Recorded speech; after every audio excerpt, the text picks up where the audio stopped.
Students, आज आपण या व्हिडिओमध्ये रिलेशन्स सेट्स अँड रिलेशन चॅप्टरमधला रिलेशन हा पार्ट बघणार आहोत. तर रिलेशनसाठी ज्या काही बेसिक कन्सेप्ट्स आहेत ते आपण बघूयात. फर्स्ट आहे ऑर्डर पेअर.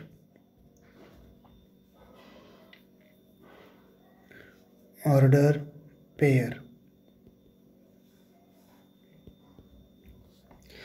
तर आपण नंबर समजा असे लिहिले ए कॉमा बी, याला बोलायचं ऑर्डर पेअर. आता याच्यामध्ये हे जे ए आणि बी ही ऑर्डर आपण ठेवलेली आहे, ही ऑर्डर इम्पॉर्टंट आहे यामध्ये, कारण ए आणि बी चेंज केले तर ते पेअर चेंज होते. आता ही झाली ऑर्डर पेअर ए बी आणि दुसरी मी घेतली बी कॉमा ए. तर या डिफरंट ऑर्डर पेअर आहेत, सेम नाही आहेत. या सेम कधी होणार आहेत? या सेम कधी असतील पहा. Order pair A B is equal to order pair B A if A equals to B असं असेल तर या ऑर्डर पेअर इक्वल येतील, बरोबर. आणि यांच्यामध्ये समजा हे जे आपण फर्स्ट ऑर्डर पेअर घेतलेले आहे कोणती, ए कॉमा बी, याच्यामध्ये हा जो ए आहे याला बोलायचं फर्स्ट कंपोनंट आणि बी आहे हा second component of order pair. Okay, equal कधी असतात ते सांगितलं. समजा दोन ऑर्डर पेअर दिलेले आहेत, इथं घेतो मी दोन ऑर्डर पेअर आहेत, order pair A b and order pair c d, आणि या दोन्ही पेअर इक्वल आहेत. या कधी इक्वल असतात तर if and only if a equal to c, म्हणजे फर्स्ट कंपोनंट दोन्हीचे इक्वल पाहिजेत and second component is also equal, then we call this two order pairs are equal. Okay, आता आपण ऑर्डर पेअर बघितल्या, तर याच्यावरून एक एक्झाम्पल बघूयात ऑर्डर पेअरचं. एक्सरसाइजमध्ये एक्झाम्पल कसे आहेत पहा. फर्स्ट एक्झाम्पल दिलेला आहे, if x minus 1 comma y plus 4 x minus 1 comma y plus 4 is equal to order pair 1 comma 2. Find the values of x and y. Find x and y असा question दिलेला आहे.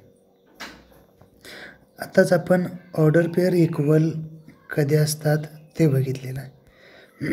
कधी equal असतात? जेव्हा त्यांचे first component equal असतील आणि second component equal असतील तर ते ऑर्डर पेअर इक्वल असतात. मग इथं दोन ऑर्डर पेअर इक्वल दिलेत म्हणजे काय, त्यांचे components x minus 1 is equal to 1, corresponding components equal असणार आहेत and y plus 4 equal to 2. मग देअरफॉर एक्स किती आला, x equal to 1 plus 1, x equal to 2 and y equals to 2 minus 4 and y equals to minus 2. तर x आणि y च्या values या आल्या +2 and -2. अजून एक क्वेश्चन असाच आहे, तो सॉल्व करा तुम्ही, स्क्रीनशॉट घ्या याचा आणि लिहून घ्या नंतर. नेक्स्ट बघूयात.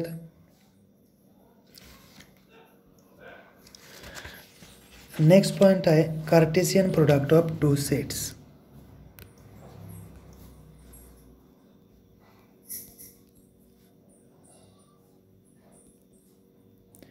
कार्टेशियन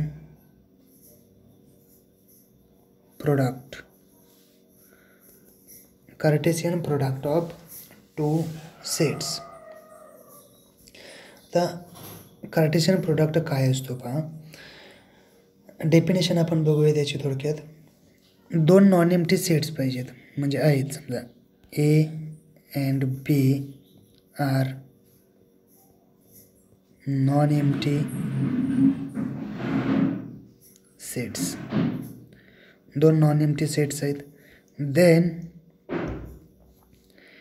कार्टेशियन प्रोडक्ट नोटेशन आहे ए क्रॉस बी, हा एक कार्टेशियन प्रोडक्ट आणि याला रीड करायचं A cross B is equal to set of, काय कार्टेशियन प्रोडक्ट काय येतो पहा, A cross B is equal to set of order pair A comma B, order pair A comma B such that A belongs to A and B belongs to B. याला बोलायचं आहे Cartesian product. आता याचं example घेऊया. ते example घेऊ. ही definition लक्षात ठेवा.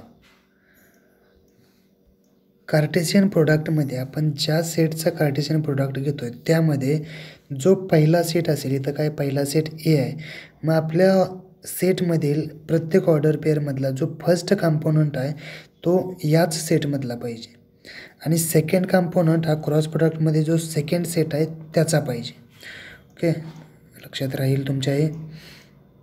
आता याच्यावरती एक एक्झाम्पल बघूयात. दोन सेट दिलेले आहेत. P is equal to 1, 2, 3 and Q is equal to 6, 4. Okay, आणि आता फाइंड करायचं आहे P क्रॉस Q म्हणजे cartesian product of P and Q. काय येईल बा, या डेफिनेशनवरून जायचं. ऑर्डर पेअर असणार आहे, पहिला एलिमेंट पीचा आणि दुसरा क्यूचा, म्हणजे पीचा element 1, क्यूचा 6. Okay, second order pair P हा क्यूचा एलिमेंट. ओके, थर्ड 2, 6 आला. नेक्स्ट 2, 4. पुढे नेक्स्ट लाईनला लिहितो मी. Next order pair 3, 6, 3, 4. ओके, हा सेट आहे, याला बोलायचं Cartesian product of P and Q. आता यांच्यामध्ये एलिमेंट्स किती असतात पहा. कार्टेशियन प्रोडक्टमध्ये एलिमेंट्स किती असतात या एक्झाम्पलवरूनच बघूयात आपण. अजून मी इंक चेंज करतो, ग्रीनमध्ये लिहितो. हा जो सेट पी आहे याची मी कार्डिनॅलिटी फाइंड केली. एन ऑफ पी किती, एलिमेंट्स किती आहेत, एन ऑफ पी म्हणजे त्यामध्ये एलिमेंट्स किती, 1, 2, 3, टोटल एलिमेंट्स आहेत 3. ओके, तर सेट क्यूमध्ये एलिमेंट्स किती, 2. आणि यांचा जो कार्टेशियन प्रोडक्ट आहे याच्यामध्ये एलिमेंट्स किती आहेत, n of P cross Q किती, 1, 2, 3, 4, 5, 6, टोटल हे 6 एलिमेंट्स आहेत. मग यांच्यावरून म्हणजे काय, हा इक्वेशन देतो मी, इक्वेशन 1, 2 अँड 3. याच्यावरून या दोघांचा प्रोडक्ट हा याच्या एवढा येतोय, बरोबर. म्हणजे काय लिहिता येईल मला, from 1, 2 and 3, from 1, 2 and 3 number of elements in Cartesian product P cross Q is equal to number of elements in P into number of elements in Q. हे झाले कार्टेशियन प्रोडक्ट मधले एलिमेंट्स. ओके, आता याच्यावरती मी अजून एक find करतो. आता मी P cross Q घेतलेला होता, इथं काय करूयात, क्यू क्रॉस पी हा कार्टेशियन प्रोडक्ट फाइंड करूयात. काय येईल, फर्स्ट एलिमेंट आहे ते क्यूचे, क्यू सेट काय आहे 6, 4, पी काय आहे 1, 2, 3. करत राहायचं माझ्याबरोबर वहीमध्ये. तर ऑर्डर पेअरमध्ये फर्स्ट एलिमेंट क्यूचे येणार आहेत कारण पहिला सेट आहे क्यू. म्हणजे आला 6, 1, नेक्स्ट 6, 2, नेक्स्ट 6, 3, पुढे 4 1 4 2 अँड 4 3. ओके, एलिमेंट संपले. याच्यामध्ये 1 2 3 4 5 6 एलिमेंट्स आहेत. ओके, हा झाला कार्टेशियन प्रोडक्ट. आता कार्टेशियन प्रोडक्ट घेऊयात आपण P क्रॉस P. सेम एक्झाम्पलमध्ये P क्रॉस P.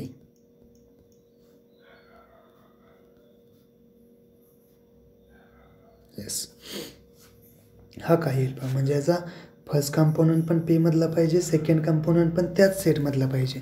तर हा कार्टेशियन प्रोडक्ट काय येतो, 1 1 दोन्ही एलिमेंट P मधले आहेत. दुसरा 1 2 1 3. नेक्स्ट 2 1 2 2 2 3. नेक्स्ट 3 1 3 2 3 3. ओके, हा झाला P क्रॉस P.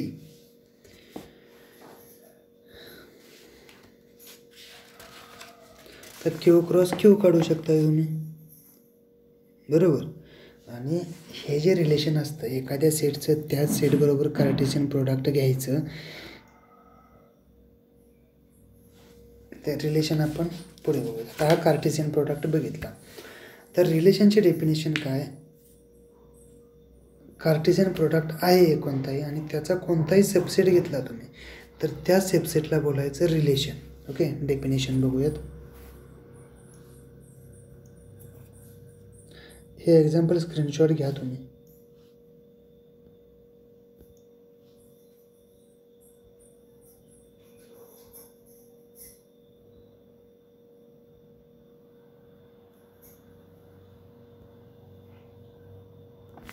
स्क्रीनशॉट घ्या. काय काय केलेलं आहे पहा, 2 सेट दिलेले आहेत, त्याच्यामधून P क्रॉस Q फाइंड केला, Q क्रॉस P फाइंड केला आणि P क्रॉस P फाइंड केलेले आहेत. हे 3 कार्टेशियन प्रोडक्ट बघितले. तर नेक्स्ट बघूयात रिलेशन. डेफिनेशन काय आहे पहा रिलेशनची.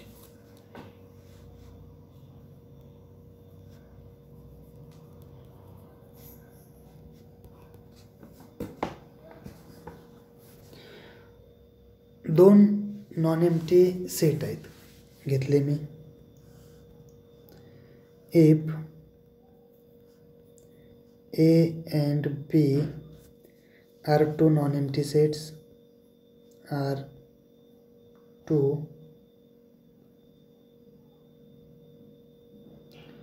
non-empty sets, then any subset of A cross B म्हणजे कार्टेशियन प्रोडक्ट, कोणताही एक सबसेट घ्या कार्टेशियन प्रोडक्टचा, is called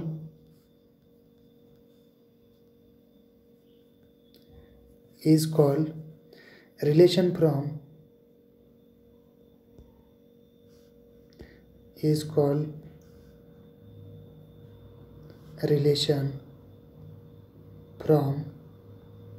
A to B.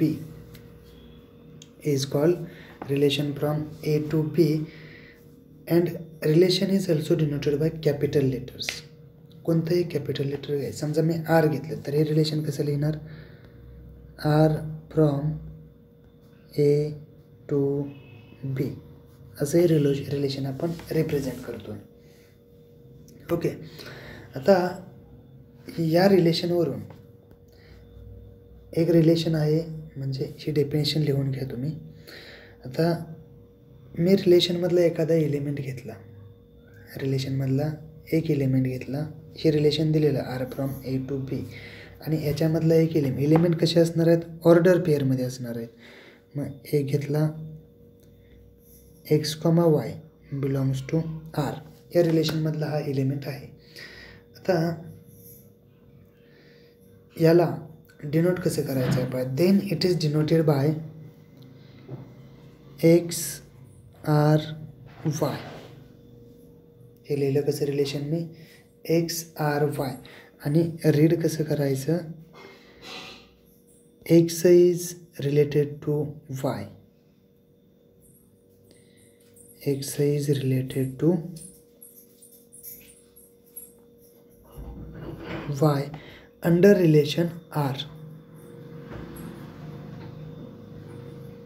Under relation R okay. दुसरी गोष्ट याच्यामध्येच हा जो एक्स आहे जो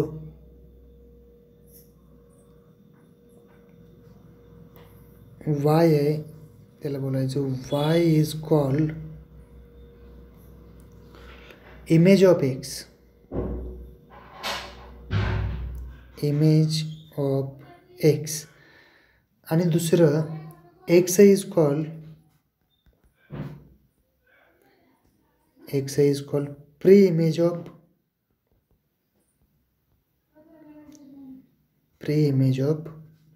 वाय.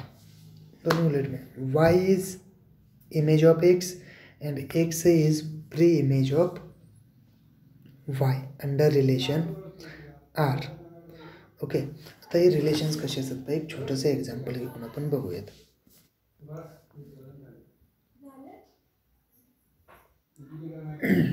ओके एक एक्झाम्पल घेऊयात.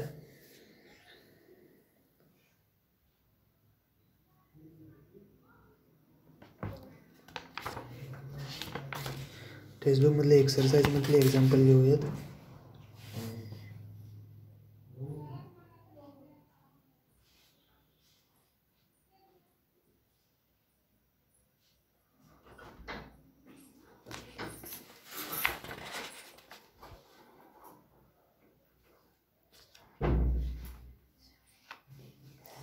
ओके एक्झाम्पल काय दिलेलं आहे पहा. दोन सेट दिलेले आहेत ए अँड बी. लिहितो इथं मी set A is equal to 1 2 3 4 5 and set B दिलेला आहे set B is equal to 1 4 9 okay. हे दोन सेट दिलेले आहेत आणि रिलेशन दिलेलं आहे R is relation let R is relation such that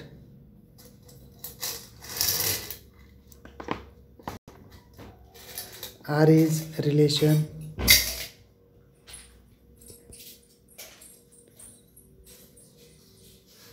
such that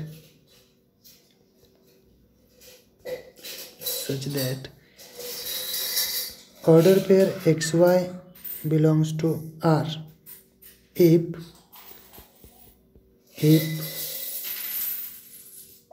x square equals to y. हे रिलेशन लिहायचं आहे आपल्याला. R is relation such that order pair XY belongs to R if x square equal to y. तर कसं लिहायचं पहा. Relation काय x, y दिलेला आहे. आता याच्यामध्ये ए आणि बी जे दोन सेट दिले आहेत एलिमेंट्स त्यामधलेच पाहिजेत. मग हे रिलेशन मी लिस्टिंग मेथडने लिहितो.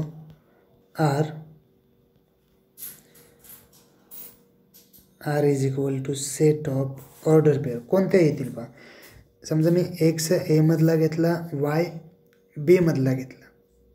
काय करायचं एक्स ए मधला आणि वाय बी मधला घ्यायचा. तर मी एक्सच्या व्हॅल्यूज घेतले एक्सची व्हॅल्यू 1 घेतली तर त्याचा स्क्वेअर करायचा याच्यावरून 1चा स्क्वेअर किती 1 येतोय तो बी मध्ये आहे का आहे म्हणजे ह्या फर्स्ट एलिमेंट झाला.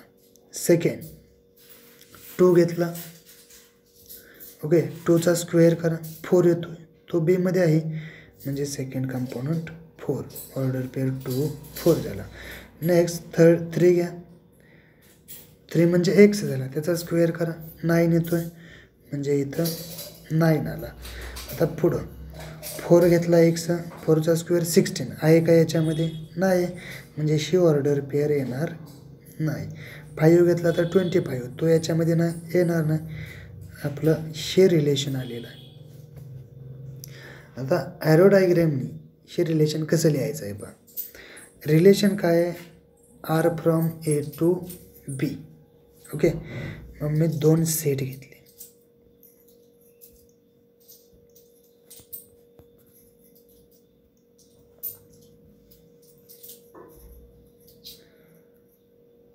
हा एक सेट आहे आणि हा दुसरा सेट. नावं दिली यांना सेट ए, सेट बी. सेटमधले एलिमेंट्स पहा काय आहेत. सेट एमध्ये 1 2 3 4 5. 1 2 3 4 5. सेट बी मध्ये 1 4 9. ओके, मग तर रिलेशन जे आलेलं आहे त्या रिलेशनमध्ये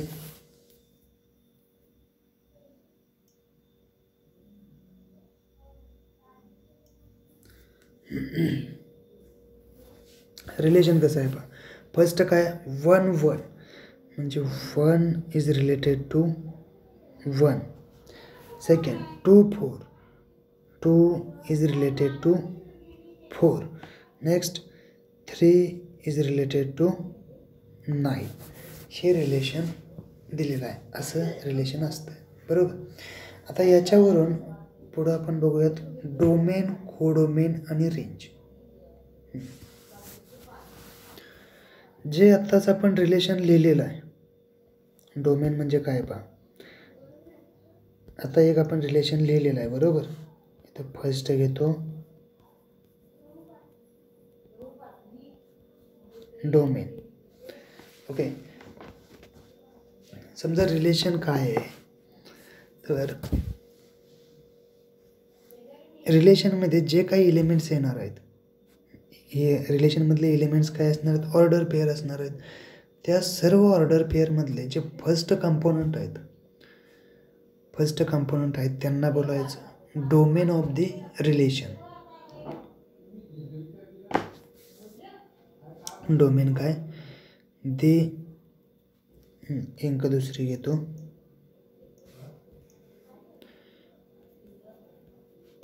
The set of all first components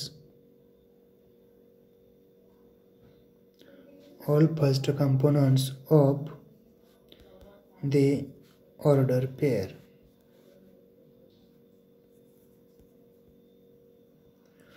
Order pairs in relation R is called domain of the relation R. या डोमेनची डेफिनेशन काय झाली पहा. Domain is equal to set of all A belongs to A such that AB belongs to R. R means relation आहे. प्रत्येक order पेअरमधला first component याचा set आपण तयार केला तर त्याला बोलायचं आहे डोमेन. ओके, तर नेक्स्ट कोडोमेन बघूयात. लिहून घ्या, स्क्रीनशॉट घ्यायचा. नेक्स्ट बघणार आहोत आपण कोडोमेन.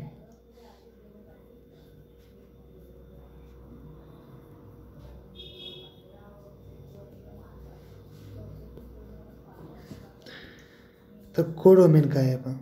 एक रिलेशन दिलेलं आहे R from A to B. If R is relation from A to B then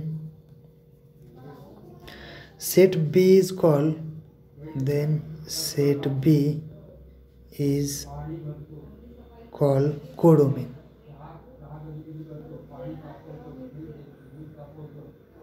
Set B is called codomain. Okay, आता नेक्स्ट रेंज. थर्ड रेंज आहे.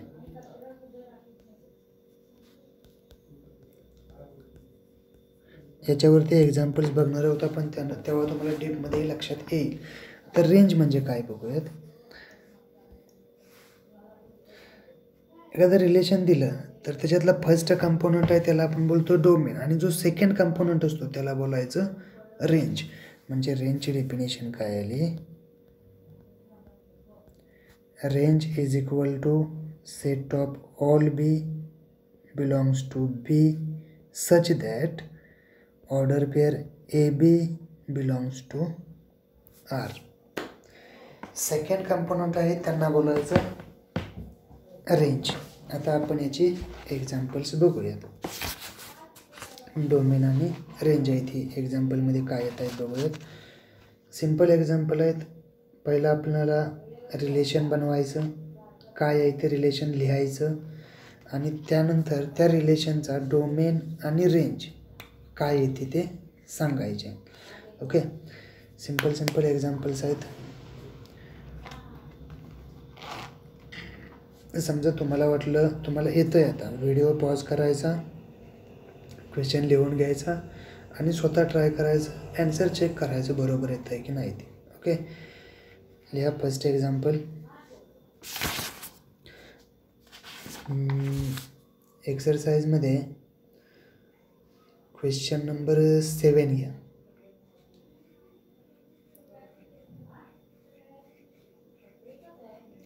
सेट दिलेले आहेत ॲक्च्युली, पण रिलेशनच्या फॉर्ममध्येच आहेत ते सेट, आणि त्यांच्यावरून आपल्याला डोमेन आणि रेंज लिहायचे. ओके,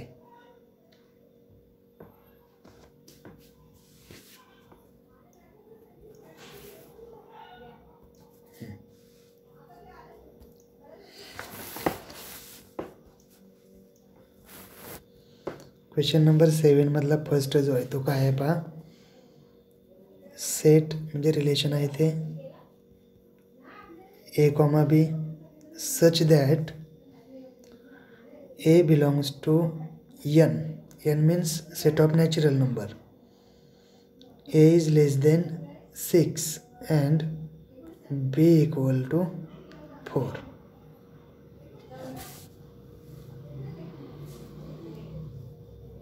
ओके, आता याच्यावरून रिलेशन काय येईल पण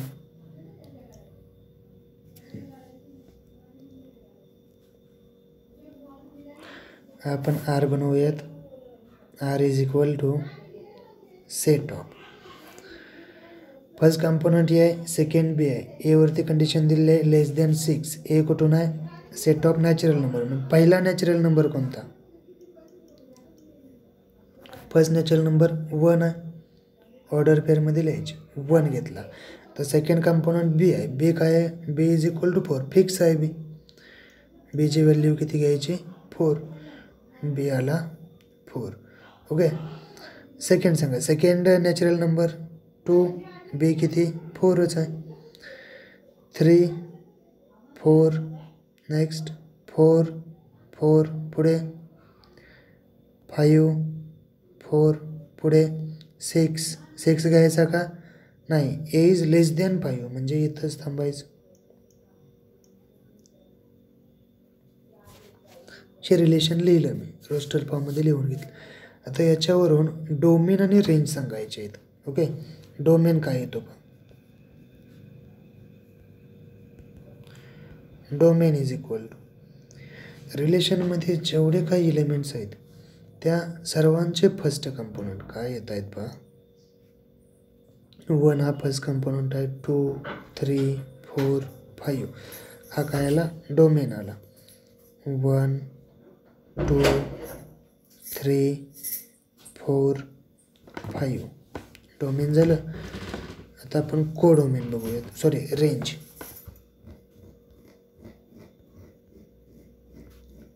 रेंज इज इक्वल टू रिलेशनमधले एलिमेंटचे सेकंड कंपोनंट म्हणजे काय, 4 4 4 4 4. मग हे एकच एलिमेंट परत परत रिपीट झालेला आहे म्हणजे तो आपण एकदाच लिहिणार. ही झाली रेंज. ओके, अजून एक एक्झाम्पल बघूयात.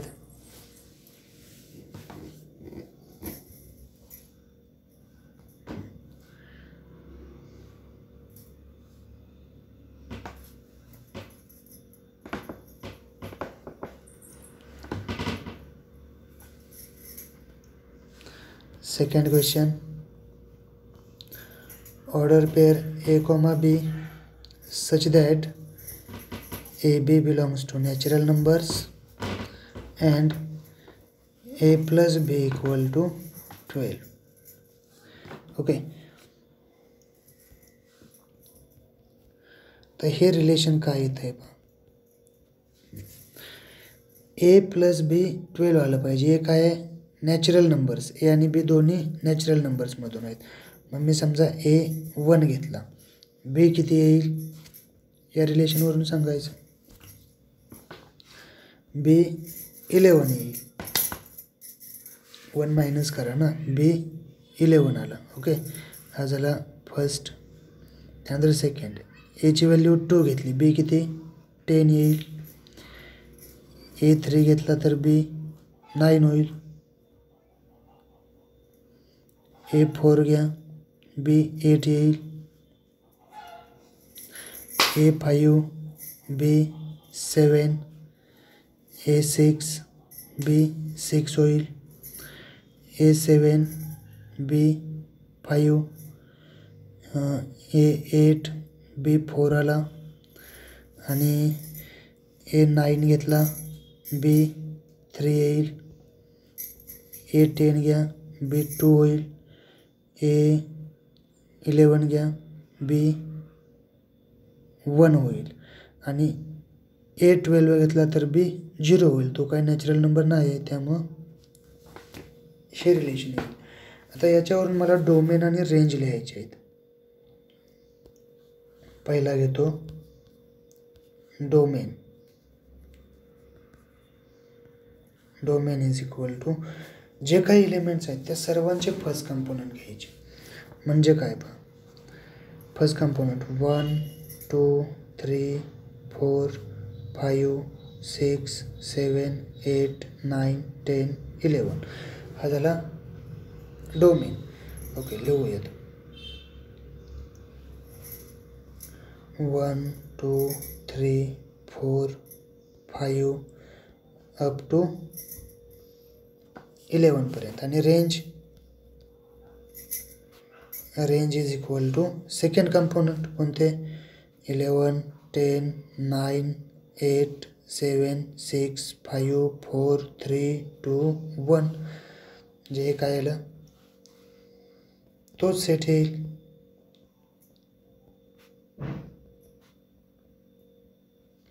ओके, डोमेन आणि रेंज समजलं असेल. आता कशाला बोलायचं, लिहून घ्या एक्झाम्पल. तर नेक्स्ट आपला पॉईंट आहे तो टाइप्स ऑफ रिलेशन आहे. Next point is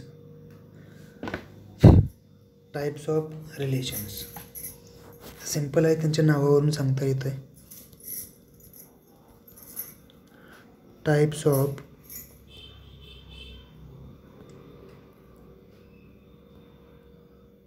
relations. यामधला फर्स्ट टाइप आहे 1-1 relation.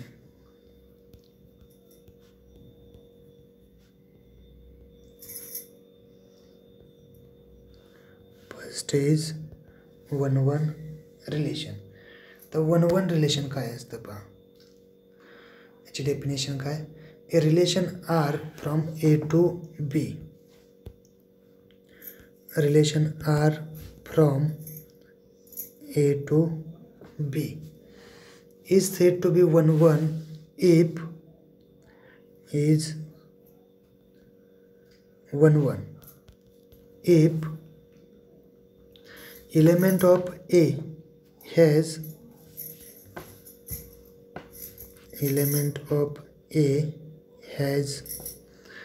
at most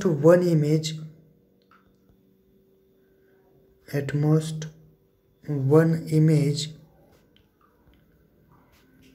in set B and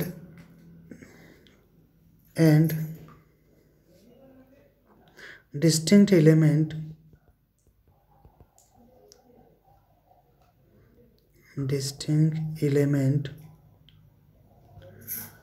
in A has distinct image in B.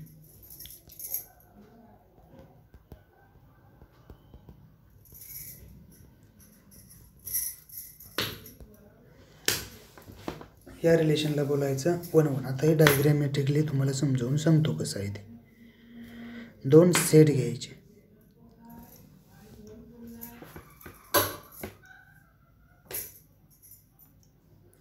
दोन सेट घेतले आपण.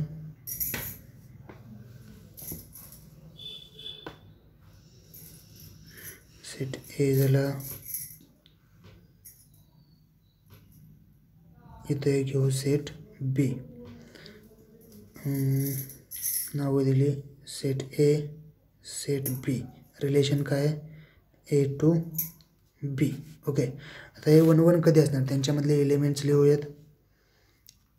1 2 3 4. 2 3 4 5 6 7. यांच्यामध्ये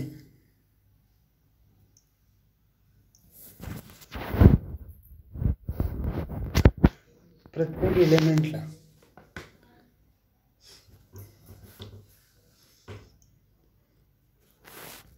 म्हणजे ए मधल्या ज्या एलिमेंटला बी मध्ये इमेज भेटते त्यांना डिफरंट इमेज पाहिजे. समजा 1 ची इमेज 2 आहे, 2 ला 4 आहे, 3 ला 6, ओके, आणि 4 ला 5 आहे. कंडिशन काय आहे पहा. ए मधला एलिमेंट आहे तो बी मधल्या एलिमेंटला अटॅच झाला पाहिजे आणि ए मधल्या एका एलिमेंटला बी मध्ये जास्तीत जास्त एकच इमेज पाहिजे. म्हणजे जास्तीत जास्त एकाच एलिमेंटला अटॅच झाला पाहिजे. एकापेक्षा जास्त एलिमेंटला अटॅच नाही व्हायला पाहिजे. तर आणि प्रत्येक एलिमेंटची जे काही इमेज आहे ती डिफरंट पाहिजे. तर त्याला बोलायचं आहे 1 1 relation. Relation R from A to B हे 1 1.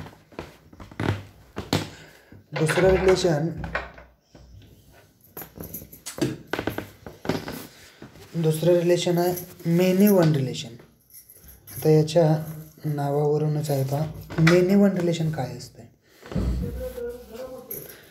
सेट ए मधल्या म्हणजे डोमेन मधल्या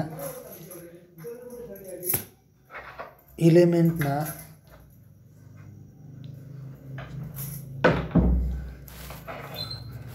म्हणजे एकापेक्षा जास्त एलिमेंटला जर एकच इमेज असेल म्हणजे काय पहा. इथं 1 3 ला अटॅच झाला, पुन्हा 2 4 ला अटॅच झाला आणि 3 पुन्हा 3 ला अटॅच झाला आणि 4 5 ला अटॅच झाला.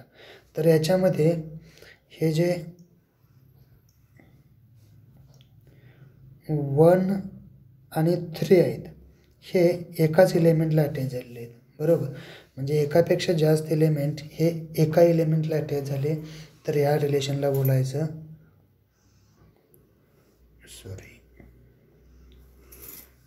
Many one relation. Okay. Next आहे इंटू रिलेशन. तर इंटू रिलेशन काय आहे पहा. रिलेशन दिलेलं आहे आपल्याला आर फ्रॉम ए टू बी. तर ए मधले एलिमेंट्स बी मधल्या एलिमेंटला अटॅच झाले आणि बी मध्ये कमीत कमी एक तरी एलिमेंट शिल्लक राहील, असा शिल्लक राहिला पाहिजे ज्याला ए मध्ये प्री इमेज नाही, म्हणजे जो ए मधल्या एलिमेंटचे अटॅच नाही. म्हणजे डायग्रॅमॅटिक काय येत आहे पहा. ए 3 ला अटॅच झाला, बी 4 ला अटॅच झाला, 3 5 ला अटॅच झाला आणि 4 पुन्हा 2 ला अटॅच झालेला आहे, बरोबर. तर बी मध्ये हे 2 एलिमेंट शिल्लक आहेत. बी मध्ये 2 एलिमेंट्स शिल्लक आहेत. कंडिशन काय. At least 1 element in B which has no pre image in A. तर त्या रिलेशनला बोलायचं इंटू रिलेशन. ओके. हे झालं इंटू रिलेशन. बी मध्ये कमीत कमी एक तरी एलिमेंट शिल्लक राहायला पाहिजे. आता नेक्स्ट आहे onto relation. Next relation आहे onto relation. Onto रिलेशनचे डेफिनेशन काय आहे तर सेट बी मधला प्रत्येक इलेमेंट, सेट बी मधल्या प्रत्येक इलेमेंटला सेट ए मध्ये प्री इमेज पाहिजे, तर त्या सेटला बोलायचं आहे ऑन टू रिलेशन. जे 1 is attached to 2, 2 is attached to 4, 3 is attached to 5, 4 is attached to 6, then 4 is attached to 2 and 1 is attached to 7. बरोबर. तर बी मधला प्रत्येक इलेमेंट हा ए मधल्या कोणत्या ना कोणत्या एलिमेंटला अटॅच झालेला आहे. तर ज्यावेळी ही कंडिशन सॅटिस्फाय होते तेव्हा त्या रिलेशनला बोलायचं ऑन टू रिलेशन. दुसरी गोष्ट, ऑन टू रिलेशनचे रेंज आणि डोमेन दोन्ही सेम असतात. रेंज इक्वल टू कोडोमेन हे इक्वल असतात कोणत्या ऑन टू रिलेशनमध्ये. ओके, हे रिलेशनचे टाईप आहेत.